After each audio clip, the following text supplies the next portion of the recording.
Here in Medjugorje, you know that every second day of each month, Blessed Mary giving us messages, and she telling us to be apostles of love.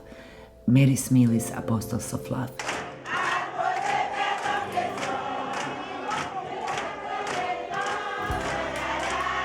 This is way more than a feeding and education program. This impacts people in such a massive way. A lot of them, they didn't eat at all in a day before they came to school. Now they're motivated to come to school. They're motivated to be part of that community. They eat, they can focus. Now when you speak to them, they're saying, I want to be a doctor, a lawyer, education suddenly becomes like a possibility.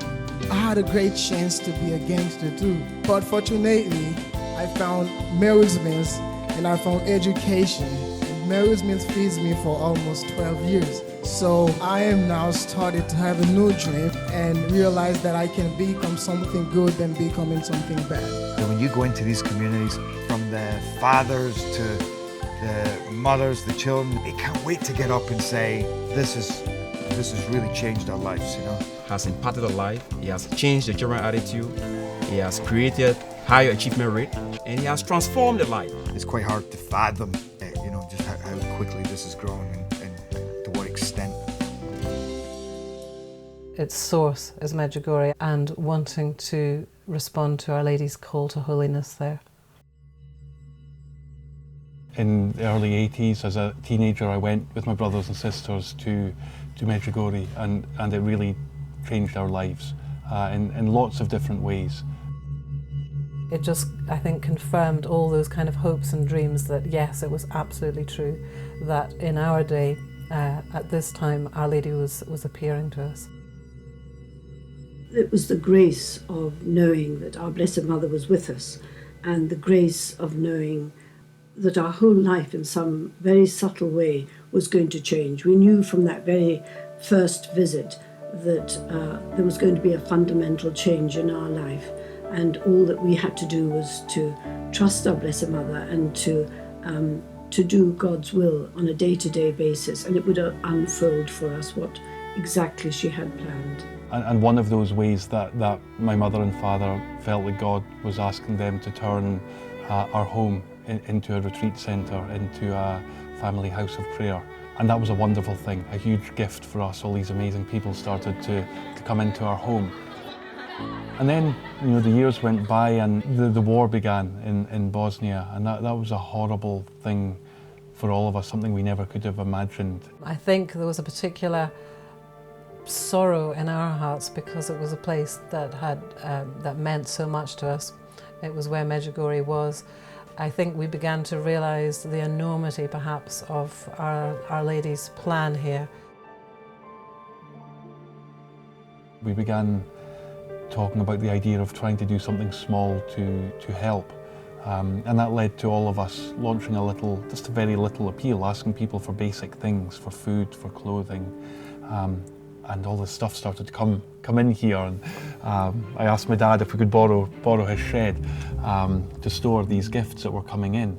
And somebody gave us an old Land Rover, and we loaded that up and we drove to a refugee camp near Medjugorje, and we delivered the aid. When I came back home here, I found this mountain of food and clothing piled up here and continuing to pour in. So at that point I prayed about it and I thought about it, and I decided to give up my job, and I sold my house at that time, and somebody gave me a truck, and I just simply began driving back and forth to Bosnia. Then over the years our work began to evolve. We began to get involved in building homes for abandoned children in Romania, health clinics for people in Liberia during their terrible civil war. Lots of different things, but no real theme or focus to our work. And then in 2002 we were beginning to read reports about this terrible famine that was afflicting Malawi. And we went to Malawi for the first time that year, and I met a family in one of the villages. The mother of the family was dying, and her husband had already died. And then I started talking to her oldest child sitting beside her, and he was called Edward, and Edward was about 14 years of age. And at one point in the conversation, I said to Edward, Edward, what are your hopes? What are your ambitions? And he looked at me and he said, I'd like to have enough food to eat, and I'd like to be able to go to school one day. And that was it. That was all of his ambition at 14 years of age. Edward's words really hit home to me, really made me think about that more. And so very soon after that, we began. We began Mary's Meals, that simple thing of providing one meal every day in a place of education for the hungry child, so that you meet the immediate need of that child for food, but at the same time you tackle the underlying cause of poverty by enabling them to come into the classroom where they can get that education that can set them free. And I really felt almost like that's what God had been preparing us for all these years before that.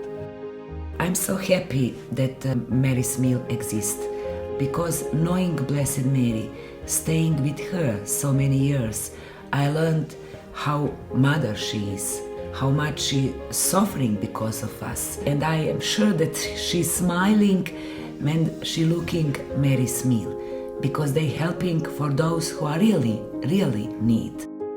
It is an amazing thing to think that today well over 1 million children are eating Mary's Meals every day.